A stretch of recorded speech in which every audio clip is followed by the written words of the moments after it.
को सुप्रभात, जय माता दी। मैं ऋषिका आज आप लोगों के सामने कहानी लेकर का नाम है नवरात्र का आध्यात्मिक एवं वैज्ञानिक महत्व। नवरात्र शब्द से नव और रात्रों विशेष रात्रियों का बोध होता है। इस समय शक्ति के नव रूपों की उपासना की जाती है। रात्रि शब्द सिद्धि का प्रतीक है।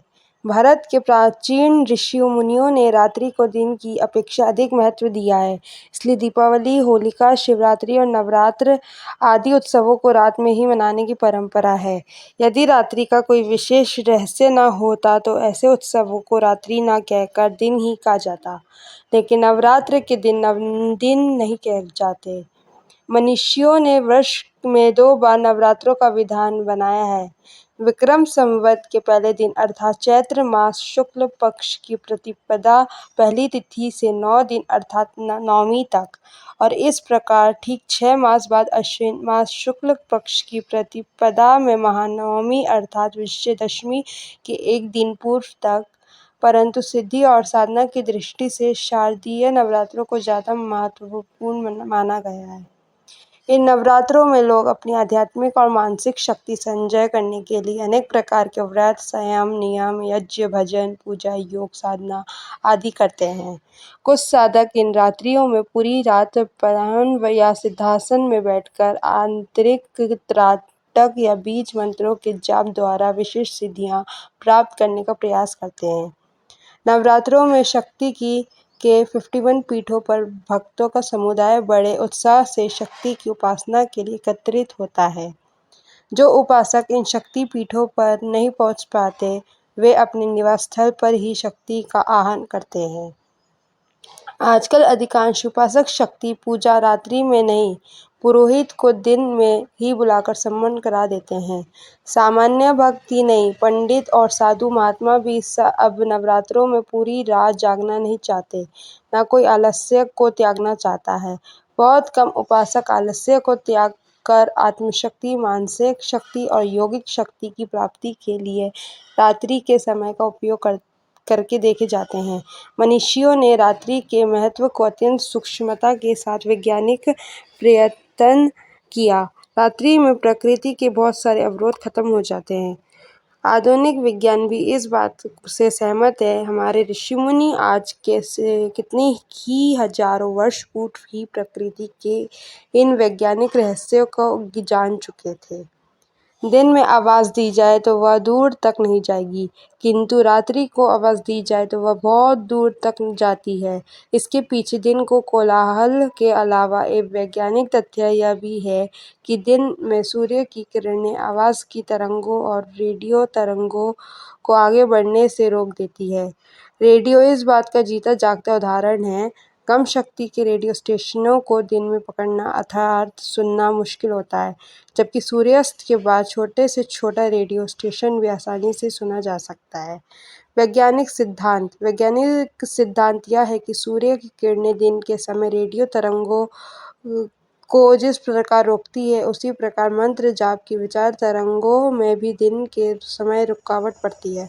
इसलिए ऋषि मुनियों ने रात्रि का महत्व दिन की अपेक्षा बहुत अधिक बताया है। मंदिरों में घंटे और शंख की आवाज़ के कंपन से दूर दूर तक वातावरण कीटाणुओं से रहित हो जाता है। यह रात्रि का वैज्ञानिक रहस्य है, जो इस वैज्ञानिक तथ्य को ध्यान में रखते हुए रात्रि में संकल्प और उच्च अवधारणा के साथ अपने शक्तिशाली विचार तरंगों को वायुमंडल में भेजते हैं।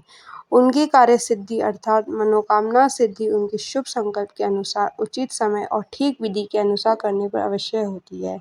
नवरात्र या नवरात्रि संस्कृत व्याकरण के अनुसार नवरात्रि कहना त्रुटिपूर्ण है। 9 रात्रियों का समाहार समूह होने के कारण द्वंद्व समास होने के कारण यह शब्द पुल्लिंग रूप नवरात्र में ही शुद्ध है। नवरात्र क्या है? पृथ्वी द्वारा सूर्य की परिक्रमा के काल में 1 साल की 4 संधियां हैं। उनमें मार्च और सितंबर माह में पड़ने वाली गोल संधियों में साल के 2 मुख्य नवरात्र पड़ते हैं। इस समय रोगाणु आक्रमण की सर्वाधिक संभावना होती है। ऋतु संधियों में अक्सर शारीरिक बीमारियां बढ़ती हैं। अतः उस समय स्वस्थ रहने के लिए, शरीर को शुद्ध रखने के लिए और तन-मन को निर्मल और पूर्णतः स्वस्थ रखने के लिए की जाने वाली प्रक्रिया का नाम नवरात्र है।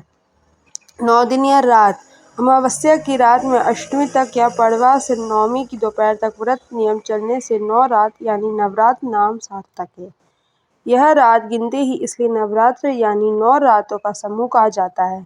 रूपक के द्वारा हमारे शरीर को 9 मुख्य द्वार वाला कहा गया है। इसके भीतर निवास करने वाली जीवनी शक्ति का नाम ही दुर्गा देवी है। इन मुख्य इंद्रियों के अनुशासन, स्वच्छता, तारतम्य स्थापित करने के प्रतीक रूप में शरीर तंत्र को पूरे साल के लिए सुचारू रूप से क्रियाशील रखने के लिए 9 द्वारों की शुद्धि का पर्व 9 दिन मनाया जाता है। इनको व्यक्तिगत रूप से महत्व देने के लिए 9 दिन 9 दुर्गाओं के लिए कहा जाता है। शरीर को सुचारू रखने के लिए विरेचन, सफाई या शुद्धि प्रतिदिन तो हम करते ही हैं, किंतु अंग प्रत्यंगों की पूरी तरह से भीतरी सफाई करने के लिए हर 6 माह के अंतर से सफाई अभियान चलाया जाता है। सात्विक आहार के व्रत का पालन करने से शरीर की शुद्धि, साफ सुथरे शरीर में शुद्ध बुद्धि, उत्तम विचारों से ही उत्तम कर्मों से सच्चरित्रता और कर्मश मन शुद्ध होता है। स्वच्छ मन मंदिर में ही तो ईश्वर की शक्ति का स्थायी निवास होता है। 9 देवियां, नव देवी 9 दिन यानी हिंदी माह चैत्र का अश्विन के शुक्ल पक्ष की पड़वा यानी पहली तिथि से 9वीं तिथि तक प्रत्येक दिन की एक देवी मतलब 9 द्वारा वाले दुर्गा के भीतर रहने वाली जीवनी शक्ति रूपी दुर्गा के 9 रूप है। शौलपुत्री, ब्रह्मचारिणी, चंद्रघटा, कुष्मांडा, स्कंदमाता, कात्यायनी, कालरात्रि, माँ गौरी, सिद्धिदात्री। इनका 9 जड़ी बूटी का खास व्रत की चीज से भी संबंध है जिसे नवरात्र के व्रत में प्रयोग किया जाता है। कुट्टू शौलात्र, दूध दही ब्रह्मचारिणी, चौलाई चंद्रघटा, पेट कुष्मांडा, श्यामक चावल स्कंदमाता, हरी तरकारी कात्यायनी, काली मिर्च व तुलसी कालरात्रि, साबूदाना माँ गौरी, अवाल सिद्धिदात्री। अष्टमी या नवमी या कुल परंपरा के अनुसार तय किया जाता है। सदैव प्रसन्न रहिए, जो प्राप्त है वही पर्याप्त है। धन्यवाद। जय हो, विजय हो।